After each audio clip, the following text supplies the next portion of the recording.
Well, another of the discussion points is drink driving. There are more than 100 fatal crashes every year where alcohol is a contributing factor.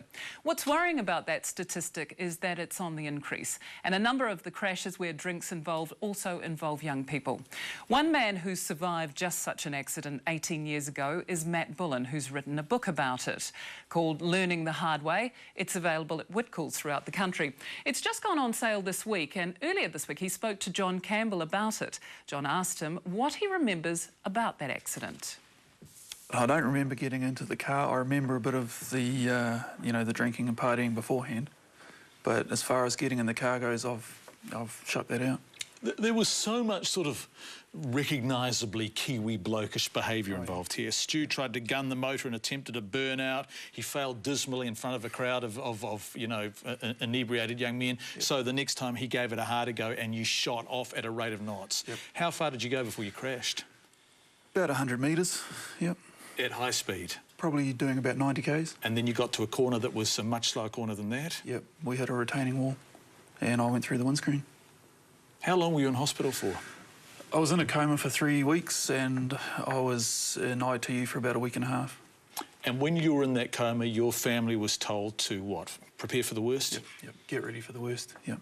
They were given pamphlets on looking after brain-damaged children and, that sort of thing. So your mum and dad had to face the fact that they might have to spend the rest of their lives wiping your bum and spoon-feeding you? If I survived, yep. That you might have died? Yep. I want to read a passage. At this point, I say this: at no time on this evening did anyone make me do anything against my will. No one forced me into the car. I did that on my own. Yeah. Why did you get in? That's a question I've asked myself many times. I don't know. It was a $5 taxi ride. It was less than a kilometre to walk. I don't know. We just do it. We don't think anything like this will happen to us. And because people are watching and you don't want to be the wimp? Yeah, yeah.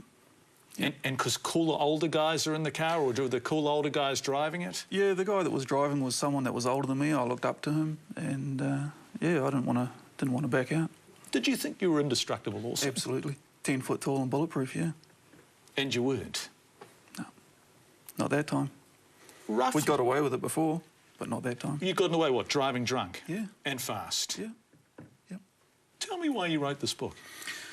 Originally, to fill in family and friends on the story. A lot of them knew bits and pieces, but no one knew the whole thing. And then when I got to the point where it was nearly ready, I thought maybe it was useful for other people to see it as well. To see what you went through? Yeah. To see what my family went through. And to see those photos of you? Yeah. What did you think when you first saw those photos of yourself in a coma with your head shaved for brain surgery? I was pretty unhappy with my grandmother for taking them, but now I'm glad she did because I've got no other record. And so you would like, what, teenagers to read this book, schools to stock this book, parents to give it to their kids? Yeah, it's in a few libraries and I'm getting it into the schools, but my ideal goal is to go through the schools with it and talk to the young kids today, the 16, 17, 18-year-olds that are still doing this. And the title of Matt Bullen's book, once again, Learning the Hard Way, an unsentimental look at the cost of drink driving. Well, our interview with George